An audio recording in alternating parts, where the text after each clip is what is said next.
After several months of living on the road, traveling, going to the rubber Tramp Rendezvous, working in Hood River, Oregon, it's time to transform the truck from a truck and camper RV back into a work truck. I'm going to back the truck off of the wheel ramps and throw those in the back seat. And through the magic of video editing software, you can see how quickly that little simple task can be accomplished.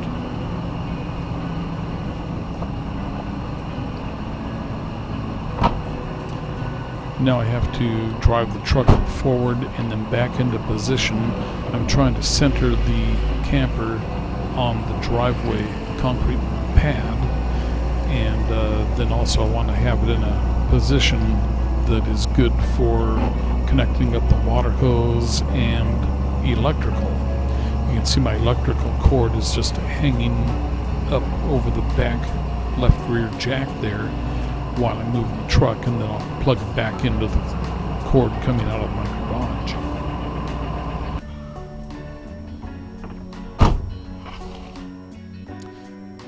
Here I'm letting the air out of the Firestone airbags. The airbags lift the back end of the truck up and level out the ride, and that points your headlights back down towards the road instead of the eyes of oncoming traffic at night. And here I'm taking the chains and turnbuckles off. The chains and turnbuckles have been on there for several months, and the weather and corrosion have worked their way in there, and everything is really tight, and so I needed wrenches to do what usually I can just do by hand. So I'm going to spray everything down with WD-40 and loosen everything up. Now I have to get into the camper here.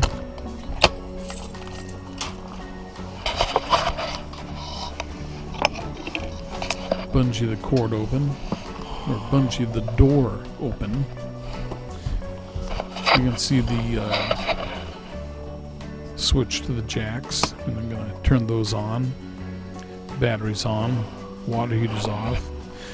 Here's my solar controller. You can see I've got 14.5 volts coming in and about a half an amp of charge current, and that is the factory monitor that's highly inaccurate.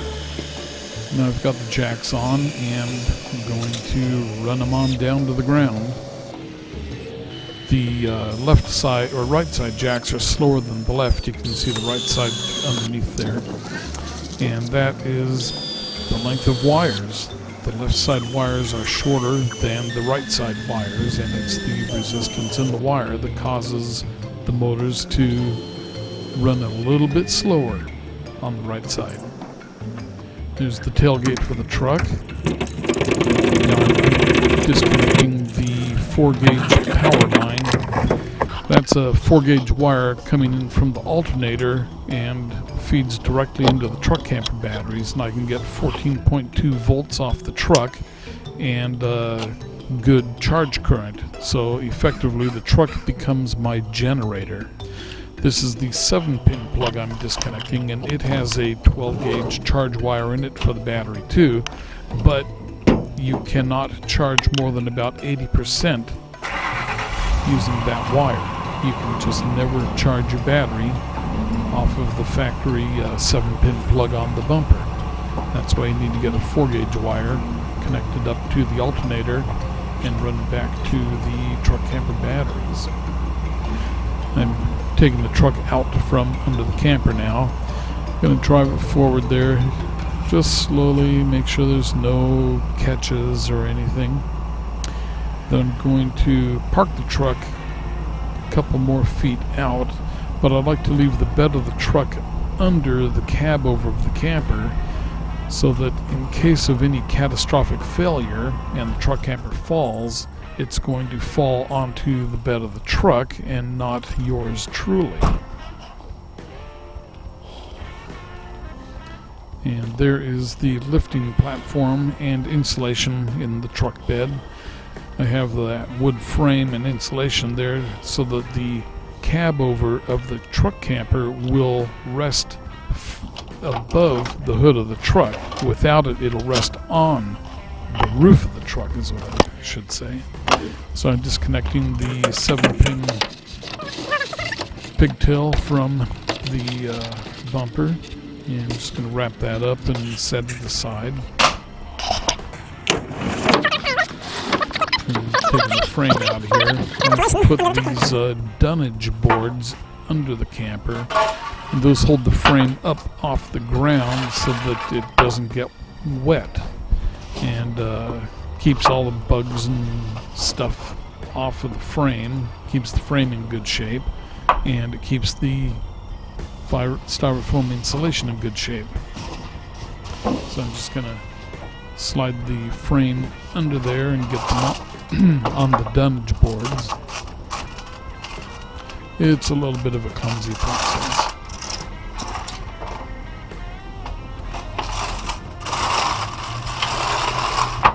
And there we go, we're in position. There goes the first piece of styrofoam.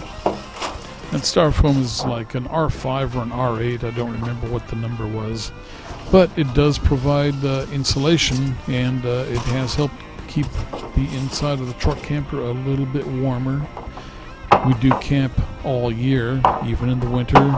Freezing cold. It was 15 degrees at one point when I was in Utah just a couple of months ago.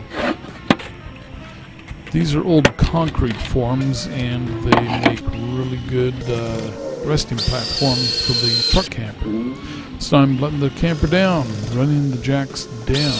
I have to let about 4 inches down in front and back and front and back until it gets all the way down. You can't go too far because they start binding, and then also the slope of the camper, you get too much angle on those jacks and you could break them. You could get the force, the weight of the camper just breaking off the jack.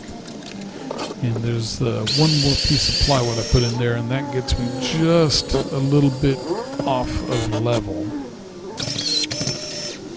And you don't want the truck camper perfectly level because you do want water to run off the roof. You don't want it flat so that water can pool up there. You want it to flow off. There goes the tailgate for the truck.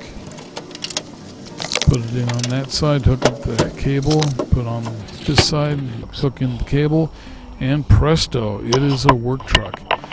I hang the power cord like this because it keeps insects from climbing up and trying to get in through the opening for the cable there.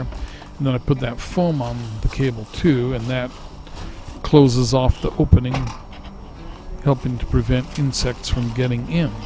And, you know, even a mouse could try and get in there. So there is the foam rubber boot. That is so that I can have the windows between the truck and camper open, and it keeps the air and dust and wind out of there. And then Charlie the cat can run back and forth between the truck and camper, and makes him very happy. So I got to get up here and close up that window. Open the curtains. I got to yank that piece of tape on the top right, which is gone now, and snap it shut.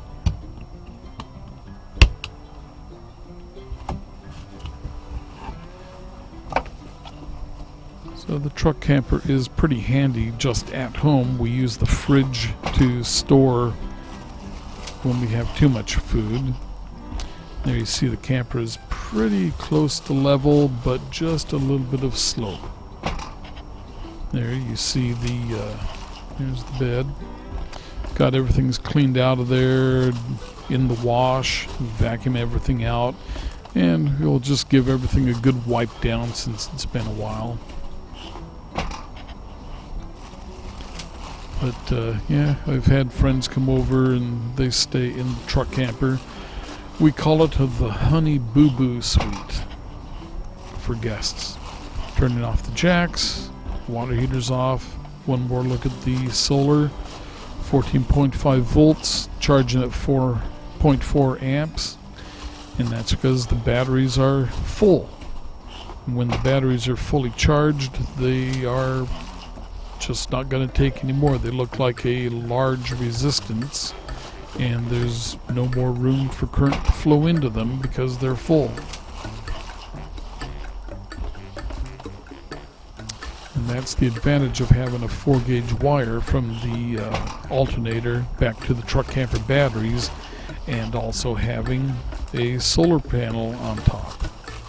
It does a really good job of taking care of my batteries, and I've got two big AGM Group 31 batteries, 105 amp hours each, so 210 amp hours of electricity, putting the caps back on the Firestone airbags,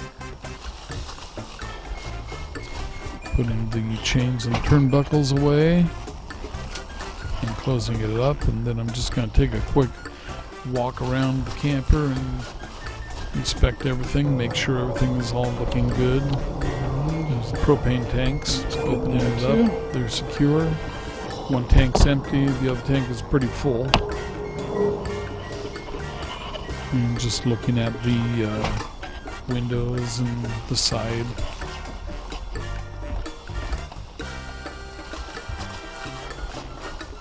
So everything's looking pretty good. I was wondering if that was a separation, but it's not. It's just mildew or dirt on the caulk. And the bolts all look good. But I did somehow crack my refrigerator vent cover, so I'm going to have to get a new one of those. And the seal edge trim on the back all looks good. All the bolts here are good and tight.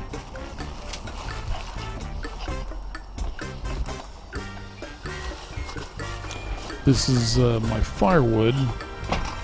It's cut-offs from construction lumber that we're going to use for fires this summer. And there you can see there's just a little bit of a slope, and my other level is missing, so I'm going to have to replace that. So yeah, it's been a good last 4 or 5 months of travel and working on the road and having fun. So I'm going to close up this video now. Please do subscribe if you like these videos, and I will do my best to keep new video content coming along. Thanks for watching.